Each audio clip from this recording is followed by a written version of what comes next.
The BJP continues to mount the attack on Arvind Kejriwal. The BJP saying if the allegations against him are false, then why not face the central agency? यानी दवा और दारू दोनों में घोटाला करके कौन दिखा रहा है? स्वघोषित भारत रत्न विभूषित, जिन्होंने अपने को ही भारत रत्न दे रखा है कट्टर ईमानदारी का। तो मैं कह सकता हूं कि विपक्षना के ध्यान से लेकर और चुनाव प्रचार तक की समस्त नाटकीयता के मध्य कट्टर ईमानदारी का यह किरदार पूरी तरीके से तार तार हो गया है। अब हम यह भी कहना चाहते हैं कि आज वो कहने का प्रयास कर रहे हैं, अभी उन्होंने प्रेस कॉन्फ्रेंस में कहा कि वो सीबीआई से सवाल पूछ रहे हैं। साहब, बवाली अब सवाली बन गए, जिन्होंने राजनीति की शुरुआत ही, अब ये मैं बवाली शब्द ऐसे नहीं कह रहा हूं, ये बताइए, आप सबने देखा था ना कि सीढ़ी लगाकर तार काट रहे थे, यह नेता का किरदार है। 26 जनवरी के दिन धरना कर रहे थे, यह जिम्मेदार राजनीतिक व्यक्तित्व का किरदार है।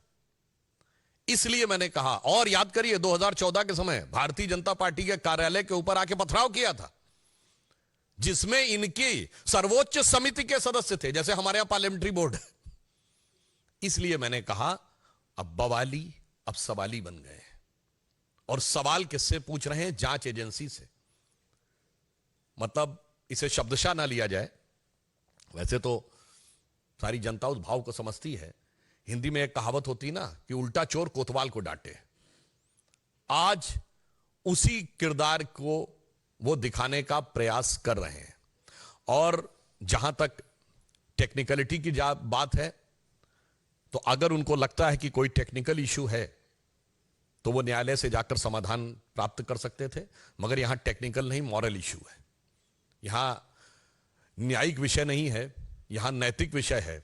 और केजरीवाल जी का वहां जाने से बचना यह स्वतः प्रमाणित करता है कि उनको यह पता है कि वो इस जांच की आंच से बच नहीं सकते, क्योंकि के अरविंदन ने बाकायदा बयान दिया हुआ है अप्रूवर बनके कि उनकी उपस्थिति में इतने प्रतिशत से इतने प्रतिशत बढ़ाकर शराब घोटाले में कमीशन की बात हुई और उसके इस प्रकार के वितरण की बात हुई।